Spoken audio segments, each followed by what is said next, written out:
Bueno, estamos de vuelta. Tenemos el placer de compartir esta mañana con Magín Díaz, economista, es director general de Impuestos Internos. Don Magín, buenos días, bienvenido. Buenos días, gracias por tenerme aquí. Mire, le estamos viendo muy activo a usted en los medios, escribiendo, haciendo planteamientos interesantes. Vamos a compartir con el público nuestro.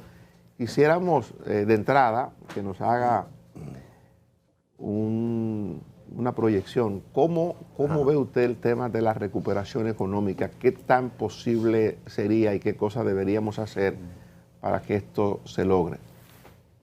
Mira, la recuperación va bien este año realmente. Como dijo el Banco Central, hasta abril la economía había crecido 11%. Eso era esperado hasta cierto punto, porque hay un efecto rebote de la economía. Como el año pasado caímos mucho, este año estamos creciendo mucho y ahora vamos creciendo más que la mayoría de los países de la región. Entonces, el Banco Central ha dicho de manera conservadora que la economía crecerá 8%. Yo creo que hay una alta probabilidad de que crezcamos más. El empleo se ha ido recuperando. Obviamente es un año complicado. Venimos de una de las crisis más grandes de la historia desde que se tienen datos. El Banco Interamericano de Desarrollo, por ejemplo, dice que la caída que hubo en América Latina fue la más grande en 200 años. Entonces la economía efectivamente cayó mucho porque nosotros mismos, los gobiernos, mandamos a la gente a su casa, se paró la producción, se perdió mucho empleo, pero la recuperación va rápida, no solo por la vacunación, sino porque hemos tenido que aprender a convivir con el virus. Entonces, no hay duda de que la economía está rebotando respecto al año pasado, se está recuperando, o sea que en algunos casos, en algunos sectores estamos ya a los niveles del 2019. Y yo entiendo que en ese sentido la economía terminará el año bastante bien, obviamente entre comillas. Es un año que va a haber una inflación un poco más alta, está habiendo. Eso es fruto del COVID, de lo que se ha producido en el mercado mundial. Pero en términos generales, pues estamos sobreviviendo como economía y hay sectores que están muy por encima del 2019, como la zona franca, por ejemplo. Mira, hay un planteamiento que hace el Banco Central, en eso que usted refiere, que el banco ha publicado, están planteando como una de las medidas para un poco enfrentar la inflación, aumento de precios que se han estado registrando, que es un elemento de mucha preocupación hoy día en República Dominicana, lo de poner los aranceles y el ITEVIS a los niveles en que estaban los fletes y seguro marítimo al año pasado, como una manera de lograr que la importación de materia prima y otros rubros aquí en República Dominicana tenga precios más bajos de los que hoy se reportan a partir de los incrementos que se han producido en esos renglones. Mira, la idea de esa medida es que los fletes se han multiplicado por 5. Los fletes que costaban $2.500 hoy cuestan $12.000, $13.000. A mí no me gusta mucho esa medida. Primero, el impacto en el nivel de precio debe ser un 20-30% de lo que está pasando. Pero eso equivale a un subsidio generalizado, porque si se da ese beneficio, se beneficia a todo el mundo. Y tú no quieres beneficiar a todo el mundo, tú quieres focalizar en el 20-30% más pobre de la población. Cuando hay estos problemas en la economía, lo ideal es tú tratar de proteger a los grupos más pobres. Para un economista lo peor es un subsidio generalizado, porque como los ricos consumen más, cuando es generalizado el subsidio, el 20% de la población probablemente se lleva el 40% del beneficio. Obviamente el gobierno está pidiendo incluso ideas al sector privado, ha creado mesas. Yo creo que esa no se va a descubrir la rueda. Yo creo que lo más eficiente es vamos a proteger al 30% más pobre de la población. O sea, hay formas menos eficientes y otras más eficientes de intervención del gobierno. A mí los subsidios generalizados no me gustan. Por ejemplo, obviamente políticamente son más atractivos. Por ejemplo, el gobierno ha congelado el precio de los combustibles muchas semanas. Eso ha hecho también que el gobierno acumule una deuda. Pero si no, la inflación fuera más alta. Ahora, eso significa que también a los más ricos se le está dando un combustible subsidiado, digamos. Entonces yo creo que la forma más eficiente es focalizar y proteger a los grupos más vulnerables de la población. Tenemos los mecanismos. La pobreza apenas aumentó el año pasado debido a los programas de transferencia que se crearon en el gobierno anterior y que se mantuvieron en este gobierno. Y eso es un logro porque eso ayuda a mantener, digamos, la estabilidad social que es necesaria en medio de esta crisis y que no la han podido mantener otros países. Entonces, tenemos un problema de salud, un problema de economía, un problema social, tenemos recursos escasos. Vamos a tratar de usar los recursos lo mejor posible. Y yo creo que hay que proteger al 20 o 30% de la población más pobre ante este brote de precios que todo el mundo piensa hasta ahora que es transitorio. Se proyecta que para el 15 del mes que viene el gobierno va a enviar al Congreso el presupuesto complementario. Hay una opinión, leí esta mañana un economista que hacía el planteamiento de que eso pudiera aumentar el déficit fiscal al cierre del año, que se había proyectado en 145.000 millones, que pudiera esto meterse a cerca de 250.000 millones. ¿Qué efecto tendría eso? Bueno, vamos a esperar que lo mande. No tiene que mandarlo en esta fecha. El director del presupuesto dice que antes del 15 del mes que viene lo manda. Sí, pero también lo pueden mandar en cualquier momento. Yo me imagino que va a redefinir sus prioridades. Hasta ahora el gobierno tiene un superávit. Entonces no me parece probable que desde ahora se aumente la proyección de déficit, cuando a junio no tiene déficit en las cuentas que se han publicado. Los ingresos de DGI y DGA van bien. Hay incertidumbre sobre las ventas de activos que puso en el presupuesto de 87.000 millones, no se ha dicho mucho de eso. Eso no es tan fácil porque yo me imagino que eso implica una licitación internacional, no se ha dicho qué es lo que se va a vender, si es Punta Catalina, si son las sedes, pero aún así... Ahí están la tecnología de Indotel 5G, es un dinero que debe entrar. Por ejemplo, entonces, hasta ahora el gobierno va con un superávit, entonces no creo que desde ya diga que va a aumentar el déficit. De cualquier forma, un déficit de 3, que es lo que está en el presupuesto, 3% del PIB, que son 145.000 millones más o menos, si es 3 o es 4, es un déficit mucho menor que el año pasado. Nadie le ha pedido al gobierno que baje el déficit tan dramáticamente. De hecho, la crítica es que no... Bueno, al gobierno siempre lo critican. Si gasta mucho es malo y si gasta poco es malo. La gente lo que quiere ahora es que gaste más. Claro. Y bueno, yo creo que todavía hay tiempo, tal vez, y me parece que lo que va a hacer el gobierno es reacomodar las estimaciones de ingresos de las instituciones que están recaudando más, dirá algo de las ventas de activos y tal vez dirá algo de sus prioridades de gasto de capital, porque el presidente anunció muchos proyectos para este año en febrero en su discurso, pero esos proyectos no estaban en presupuesto, entonces yo me imagino que van a recomponer esas prioridades en un presupuesto complementario. Permítanos brindarle una taza de café Santo Domingo, como no? nosotros lo hacemos acá. Gracias, señorita. Mire, imagínate, ese superávit presupuestario que tiene el gobierno al día de hoy, ¿se debe básicamente a qué? ¿A un incremento de las recaudaciones, una reducción sustancial de los gastos?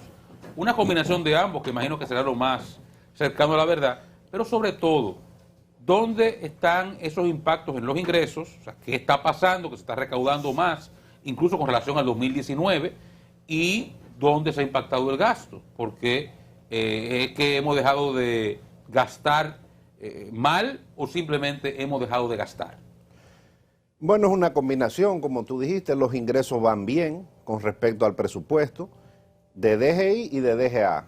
Como yo dije, también hay unas ventas de activos que estaban programadas para recibirse a fines de año, en el último trimestre, por ahí. Eso hay que ver cómo va.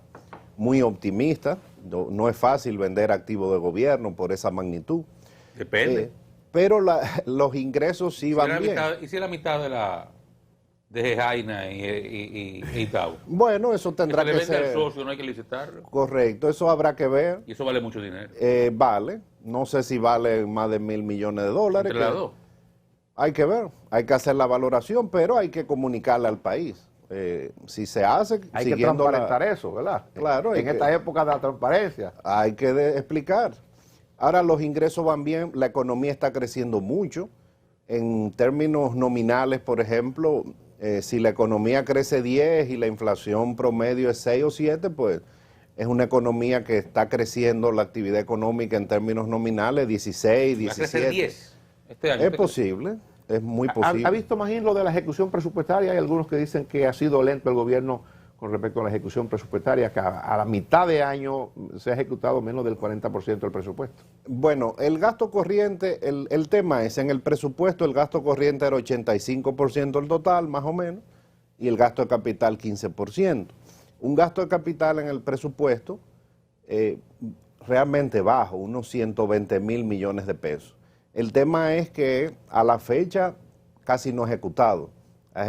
El gasto corriente va más o menos en 94, 95% del total y el gasto de capital 4 o 5%. Entonces muy bajo. Ahora me contesta la pregunta. ¿Ha dejado de gastar Sí. en capital, básicamente? Una combinación. Los ingresos van por encima del presupuesto por muchas razones, entre ellas el crecimiento, la amnistía, varias razones más. La Barrick Gold ha pagado mucho porque el precio del petróleo estuvo alto el año pasado. No sé si se han recibido, pero el presupuesto contemplaba adelanto de impuestos, puede ser gestión también.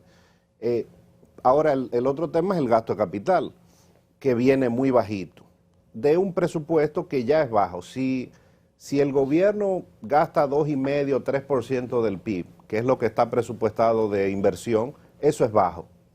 Eso es bajo para lo que necesita un país como el nuestro. Magín. Ahora, está gastando un ritmo mucho menor que eso. Entonces, lo que ha dicho el gobierno es que está revisando los contratos, que encontró problemas en los contratos. Yo creo que hay temas con la ley de compra, que hay muchos funcionarios entrampados, no conocen la ley o la están conociendo. O sea, ahora eso es temporal. Yo creo que van a aprender, porque el gobierno tiene que hacer sus obras. Magín, en una eventual reforma fiscal, ¿qué sugiere usted que venga de novedad?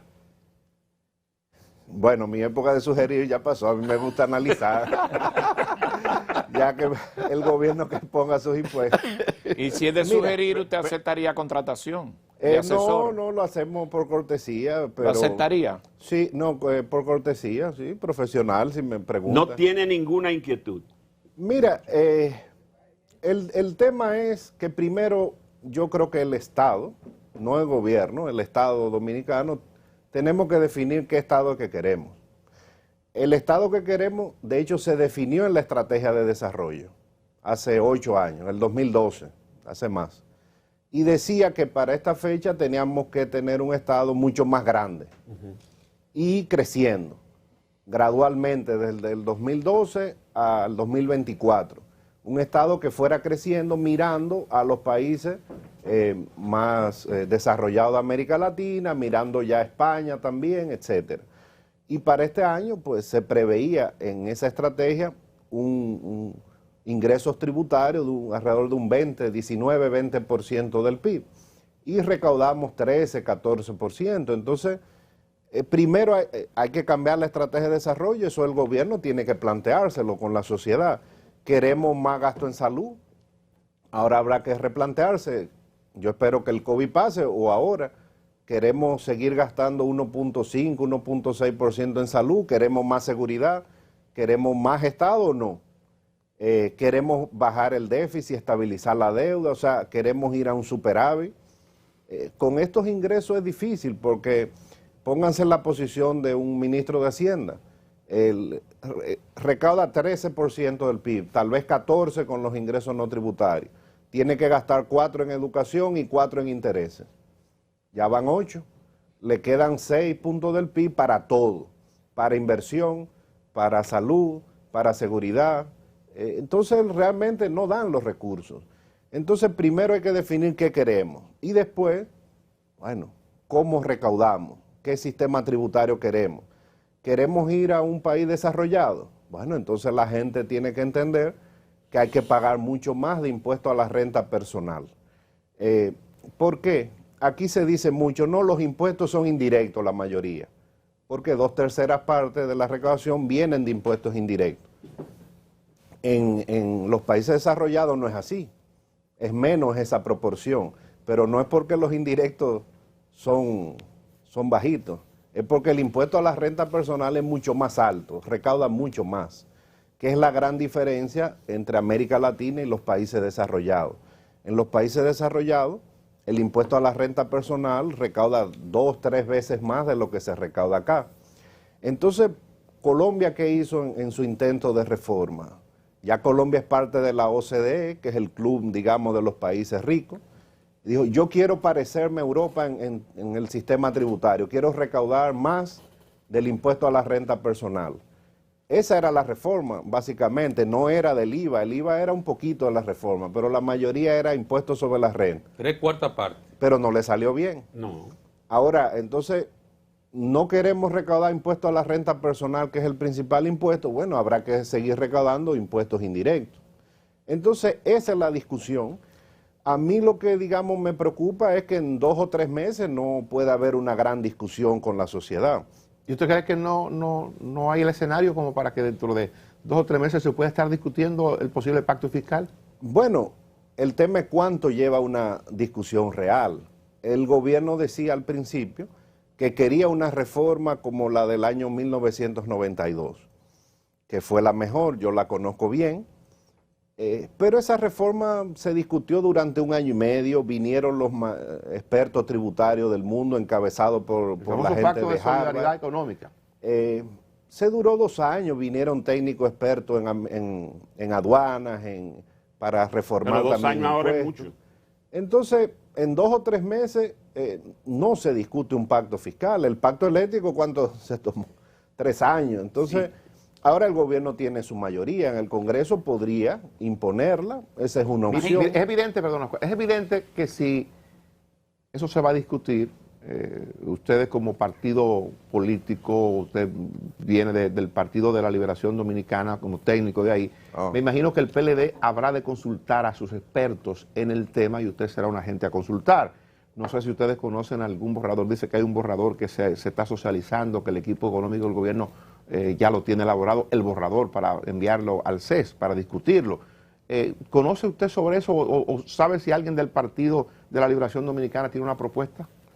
No conozco si hay una propuesta del PLD. No he visto la propuesta del gobierno, pero no tengo que verla, porque realmente yo no creo que se vaya a inventar un impuesto nuevo. Y si se inventa, yo no creo que se haga muy bien. Aquí o se aumentan los impuestos selectivos, o se aumentan las bases del ITEVI, del impuesto sobre la renta. Significa que lo que no tiene impuestos se va a cobrar, o se quitan las exenciones. O se ponen impuestos selectivos que no existen, como por ejemplo... En algún momento, y discúlpame que te interrumpa, porque quiero ganar tiempo con este abordaje contigo. Cuando llegas a la DGI, te corresponde una labor que, digamos, fue compleja. Desde el gobierno se dispuso no embarcarse en el pacto fiscal, lo que nosotros hemos considerado que no fue la forma correcta de abordarlo, bajo el criterio de que había primero que reducir la evasión y la elusión. Que con eso primero se podía conseguir niveles de eficiencia en la administración que permitiera incrementar sustancialmente las recaudaciones. 4 años después que usted estuvo ahí trabajando, intentando cerrar esa brecha, ¿es posible continuar por ese camino? ¿Es posible generar impactos importantes en las recaudaciones como porcentaje del producto a nivel de 1 o 2% del producto para permitirnos posponer la discusión del pacto fiscal en los términos que usted ha señalado cuando lo compara con el año 92, ¿verdad? Que sería dar un plazo de 1 año y medio, 2 años para discutirlo? La economía dominicana y las recaudaciones, ¿se pudiera tener la expectativa de posponerlo en ese tiempo bajo la premisa de que se pueden conseguir impactos importantes de recaudación con la reducción de la ilusión y la evasión? ¿Tú quieres la respuesta larga o la corta? La que a usted mejor le parezca. La corta es que no. Ahora, la un poquito más larga es, sí, el gobierno tiene que seguir la lucha contra la evasión y la ilusión. Yo creo que la ha seguido, ha mantenido la estrategia que nosotros implementamos, todos los programas, la trazabilidad, la factura electrónica en el ITEVI, la gestión por riesgo, la reforma del registro de contribuyentes, la mejora del área de cobranza. O sea, todas esas reformas básicamente la han seguido. Yo creo que ha habido continuidad. Pero con el sistema tributario actual, la recaudación que se necesita para cerrar la brecha que hay para bajar la deuda, para aumentar el gasto que es necesario en rubro como lo que yo mencioné de salud, para un Estado más grande, que es lo que está en la estrategia de desarrollo. Solo combatiendo la elusión y evasión con el actual marco legal es muy difícil. Yo creo que se mejoró mucho también en otras épocas, en la época de Juan Hernández, por ejemplo, grandes reformas, los comprobantes fiscales, se pusieron muchas normas. Tenemos una administración tributaria moderna, de las mejores de la región, pero aún así la evasión es alta. Entonces hay que hacer un cambio en el marco legal que también le facilite el trabajo a la administración, porque el sistema es muy complejo. Yo creo que sí, el gobierno va a seguir con eso, pero eso no te va a dar en 2 o 3 años 4 o 5 puntos del PIB o 3 puntos del PIB. Eso te puede dar 0.5, 1% del PIB. Y es un trabajo que debe ser continuo. Como economista, usted viendo la realidad actual, técnico lo más seco posible, ¿es posible para el gobierno iniciar el año 2022 con un presupuesto que no incluya reformas fiscales? Sí, es posible. Sí. Es posible. O sea, puede endeudarse un poco más. Va a ser un gobierno entonces con un gasto restringido.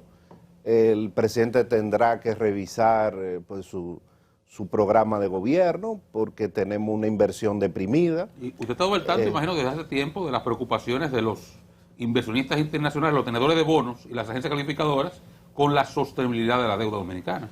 Bueno, claro, yo lo conozco y lo viví, porque realmente, ¿qué es lo que pasa? Los países que tienen la misma calificación de nosotros tienen el doble de recaudación y pagan la mitad de intereses. Entonces nosotros estamos pagando de intereses, por ejemplo, el 30% de los ingresos tributarios, y los países con la misma calificación en promedio pagan 10 o menos de 15%.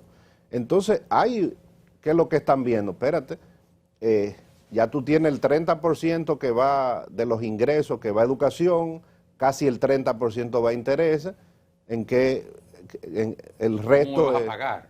Sí, o sea, no es una preocupación inmediata, pero ahí tú ves la gran restricción que hay. Ahora, ¿el gobierno puede sobrevivir? Sí, hay deuda en los mercados.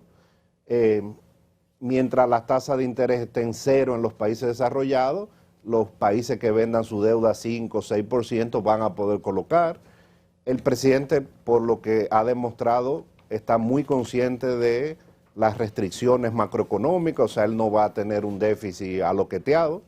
Entonces puede sobrevivir, pero va a tener entonces que gastar menos, hacer menos proyectos grandes, etcétera, y un gobierno también quiere dejar un legado. O sea, yo creo que hay un consenso, como tú me dijiste ya como economista, de que hay un estado mínimo que queremos tener, y con este nivel de recaudaciones va a ser muy difícil. Don Magín, gracias por acompañarnos. Mucha suerte. Bueno, Magín siempre Díaz, estamos a la orden. A ustedes gracias por estar con nosotros. Mañana de vuelta a partir de las 5 de la madrugada.